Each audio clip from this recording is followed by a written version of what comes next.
know that feeling, right? That little whisper in the back of your mind that says, there's gotta be more than this. Well, today we're gonna dive right into that feeling. We're setting off on a journey that's been framed for centuries by the beautiful metaphor of alchemy, the great work. It's all about that process of transforming the lead, the heavy, dense stuff of our everyday lives, into the pure, radiant gold of real spiritual understanding. The very fact that you're here, listening right now, it means you've been knocking. You've been asking, you've been seeking, and that curiosity, that deep inner pull, that's the key that fits the lock. It's that persistent feeling that there's something incredible, something real, just waiting for us beyond the curtain of what we call normal life. And this is the question that starts it all. Let it just hang in the air for a second. Why am I here? It's not just a passing thought, is it? It's the big one. It's the question that can echo in your soul for a lifetime, the one that urges you to look up from the daily grind and search for a much deeper purpose. That very question, that's the knock. That's the beginning of everything. The sources we're digging into today call it exactly that, a knock on reality's door. And you are in amazing company. It's a call that's been answered by seekers all through history, from the ancient alchemists in their secret labs to people today who feel they're starseeds, souls who just know deep down that their true home is somewhere out there among the stars. It's almost like a kind of spiritual homesickness, isn't it? A deep longing for a home you can't quite picture, but you feel in your bones. It's that gut feeling that you're a character in a story that is so much bigger, so much more epic than your own personal life. You just know this reality is just one single chapter in a huge cosmic book. So, if we're gonna find our place in that cosmic story, we first have to understand the plot. And let me tell you, the plot laid out in these texts is absolutely epic. At its very core, it's a story of duality, a massive conflict between two opposing forces that is said to shape our entire human experience from top to bottom. Okay, so this is where you're gonna wanna buckle up, because the source material flips history on its head. It proposes that the Elohim, yep, the ones from the Bible associated with Yahweh, weren't gods in the way we usually think. Instead, they're described as a specific extraterrestrial race that actually engineered humanity for one purpose: control, to keep us in servitude. But of course, every great story needs heroes. And on the other side of this cosmic conflict, the texts introduce us to the Arcturians.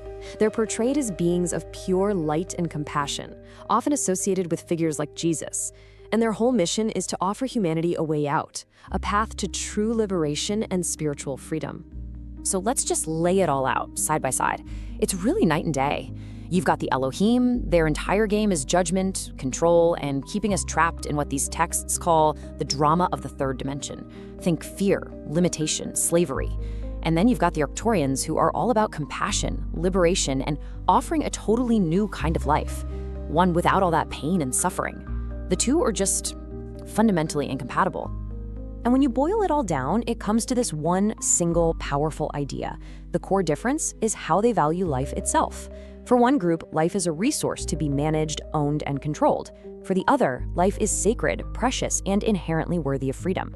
That single difference is the axis on which this entire cosmic struggle turns. So, a giant cosmic battle.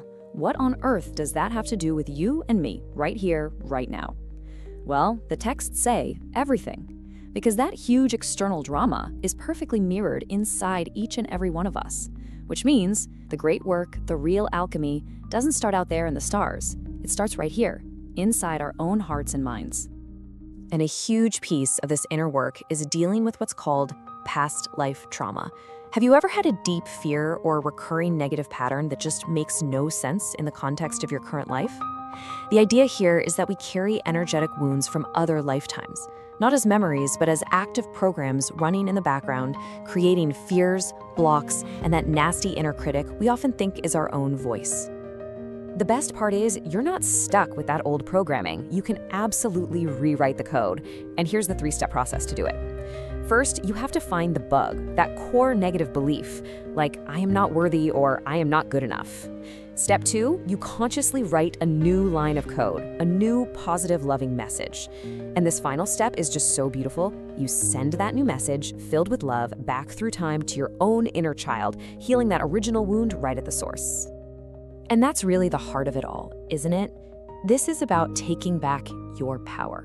It's not about pretending the past didn't happen. It's about becoming the author of your own inner story.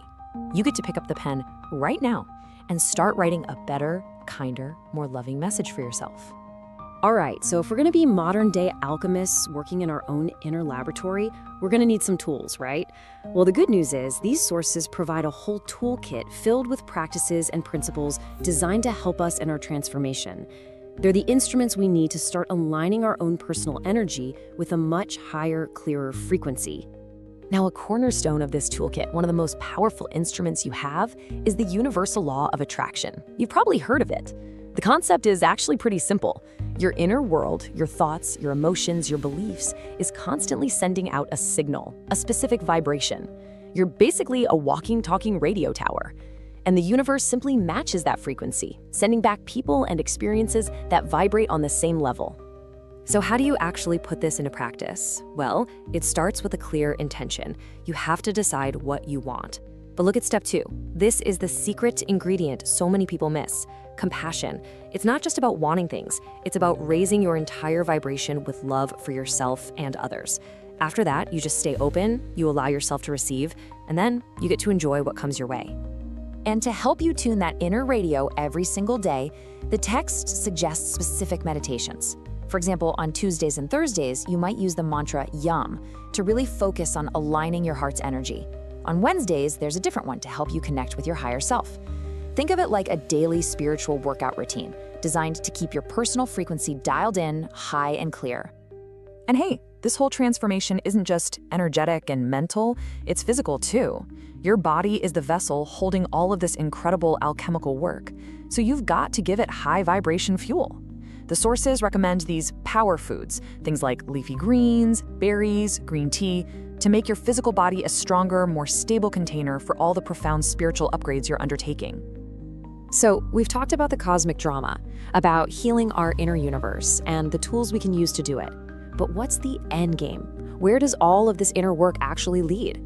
Well, every practice, every insight is guiding you toward one ultimate destination: the final, glorious stage of the great work, a state of being known as Ascension. Now, what exactly is Ascension? First off, let's be clear. According to this path, it is not about dying and floating up to the clouds. It's an evolutionary leap in consciousness that happens while you are still alive in your body. It's a fundamental shift in your vibration, moving out of the dense, heavy reality of the third dimension and into the lighter, freer fifth dimension. And in doing so, finally stepping off the endless karmic roller coaster of reincarnation here on Earth. I know, that might sound like a huge, impossible task. Like you have to perfectly resolve every bit of karma from hundreds of lifetimes all at once. But here is the most beautiful, compassionate part of the whole journey. You don't have to do it all alone. The texts speak of grace. It's this idea that you don't have to be perfect. As long as your heart is pointed in the right direction, divine help is there to give you a lift. And opening the door to that help can be as simple as this one affirmation. It's a statement of complete openness and invitation for assistance. So, just for a moment, let's try it together. Take a slow, deep breath, and just say it to yourself. Feel it in your heart. I am open to any grace that is available to me now.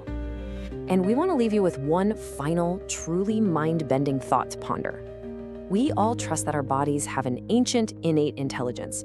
They know how to breathe without us thinking about it. They know how to heal a cut. They even know how to die.